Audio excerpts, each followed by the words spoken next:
If the bottom of your feet ever start to feel unnecessarily tight, then performing elevated calf raises not only stretches this out in the bottom position, but in the top position, you put some strength into it. In addition, calf raises can be done completely straight up like this, or with the toes pointed inside like that to hit a different angle. Likewise, with the toes completely pointed out to hit another different angle. Slipping off the shoe and performing some walks on the side of your feet, on the inside of your feet, on the heel, and on the toes of your feet will begin to build all those little musculature within the foot. Finally, we can stretch the big toe by placing it on the ground and putting a little bit of pressure on it like this. Now you know. Your fingers are important for a lot of things, and they can be stretched out on the surface by placing either all the fingers, two or singular, and just applying a little bit of pressure downwards to hit the bottom side. I bet you didn't know that you can also go ahead and extend one finger and start to stretch out the side of the finger going that way, and if we turn it around, now we get in the other direction. A regular wrist circle is nice and passive, which isn't bad, but we can go ahead and put some intensity into it by squeezing it really nice and hard and then moving through the motion. You can see it kind of shake a little bit to build up a little bit of strength as well. Common exercises such as open and close going this direction, and pinches with every single one of your fingers are just a good way to build a little bit of coordination and activation with your fingers. Take care of your hands because they take care of you. Now you know. If your pecs are tight, any wall will suffice as you place your hand on it, and then you start to turn your body away to get that stretch. It can also be done with a bent elbow, with the elbow anchor into the wall to help leverage it out even a little bit more. Likewise, depending on how high or how medium or how low you go, you're gonna hit it from a slightly different angle. Can be done two arms at once if you have another support here, or singular as you place your hand on a nice steady surface and just go ahead and dip it all the way down low with your feet on the ground, trying to work it out and trying to find the best stretches for your chest. You might have overlooked the dead hang as a chest stretch, but let me tell you, it is awesome, especially if you go ahead and push that chest out and forwards. And lastly, while you're doing your pushing exercises, make a habit of having your shoulders back and down while you're going through your exercises.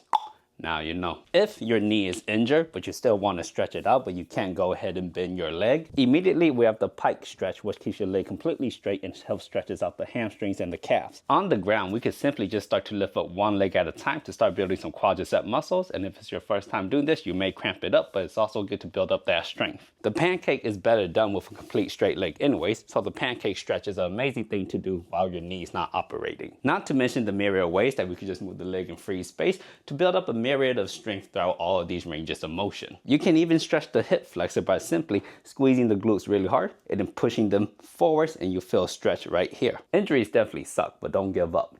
Now you know. If your stomach ever feels tight and you're not pregnant, the cobra pose is arguably one of the best stretches to go ahead and stretch it out. And if you go ahead and take a big old breath while you're in the position, you're gonna get a certain weird feeling of stretch. Likewise, if you go ahead and you release all that air and suck in your stomach,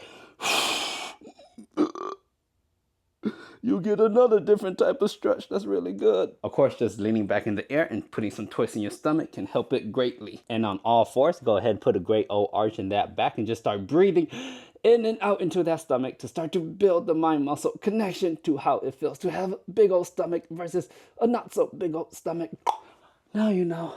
Everyone has a spine that could use a little bit more love. Just laying on the ground and lifting yourself up as if you're doing a push-up without using your legs will put you into that cobra pose, which actively extends the spine upwards. While you're sitting on the corner of a couch or something, go ahead and spread out your legs, anteriorly pelvic tilt, and then start to practice some good mornings going down and up. To hit a double whammy, go ahead and spread out those knees, drop into that frog pose where that lower back is anteriorly pelvic tilted as much as possible to spread out the hip adductors and to put a little bit of motion into that spine. Dead hangs are of course incredible for the spine, but so is holding on to something and letting the hips sag completely backwards. While you're here, if you go ahead and release one hand and start to twist inwards, you're going to get a great stretch on this side. Likewise, you could do the same thing on the opposite. Moving the spine is definitely a key to keeping it alive.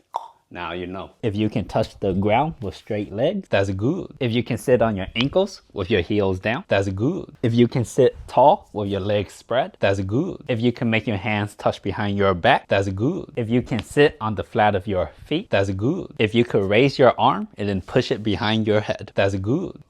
Now you know. If you want to bring your back from a bad back, then you want to go ahead and start performing some dead hangs, which ultimately just really helps you decompress your spine. Any form of a back extension is excellent due to the fact that you're building strength in a horizontal plane without vertically compressing the spine. A rounded spine isn't necessarily the whole problem. A refusal to express it in all its available ranges of motion is, though. Because the spine is in a straight line, it has a little bit of a curve to it.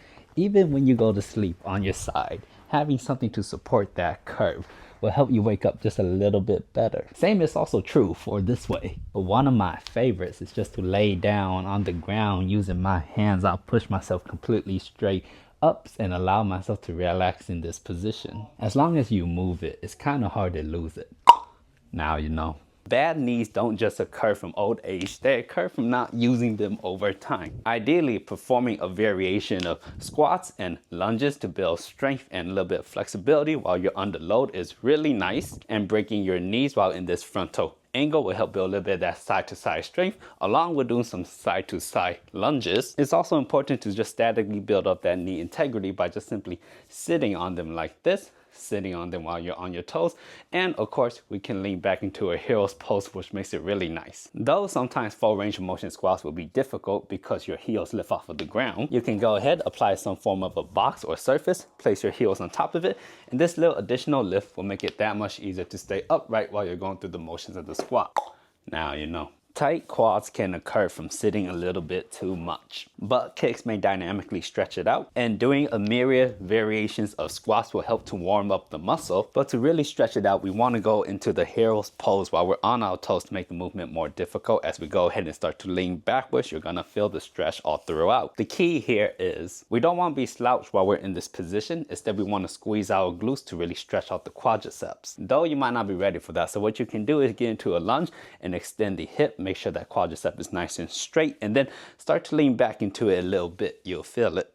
Now you know. When it comes to stretching out the neck, it's never a falling away. It's more of a lifting up as high as you can towards the sky. Doing so will really help elongate the fibers without necessarily having to drop all the way to the side. The same is true for when we're trying to stretch out the front. Instead of going backwards like so, it's all about taking that chin and extending it upwards at a 45-degree angle. Believe it or not, the same is also true for the back. It's not necessarily looking down, trying to put the chin directly right here. It's about trying to take the bottom of your neck and try to make it reach the sky in order to get the most stretch. You feel it more at the top of your head that way. It's pretty good. Likewise, in addition to going ahead and stretching it out, we should build a little bit of strength through some neck extension, simply laying on some form of a firm mattress or a bed. You can place your head right over, drop it down low, and extend it up to about 90 degrees. Looks a bit precarious, but it definitely makes that neck stronger. Likewise, the inverse is totally true as well, allowing that head to sink backwards, and then bringing it up to about 90 degrees or complete close will help build the strength at the front of the neck. It's even true when you're on the side of your body. Of course, a bad neck posture can make your life a lot more difficult, which can be induced and facilitated by having so many pillows that you're constantly sleeping like this with that forward head posture. A simple fix would be to put something right below your upper back in order to make it a little bit more of a straight line as opposed to just a completely looking up. Then again, just reducing the size of the pillow to make it less aggressive will help greatly as well. And if you prefer to do it on the side, let's make sure your neck isn't completely craned up like this due to the large amount of pillows. Instead, let's have it nice, flat, and neutral. Lastly, by finding a wall, putting the low back against the bottom, shoulder blades near the top, and head push all the way back with that chin nice and neutral, you can experience what it feels like to be nice and tall. So we want to avoid this and practice this. Do some of all of it to keep the neck adequate. Now you know.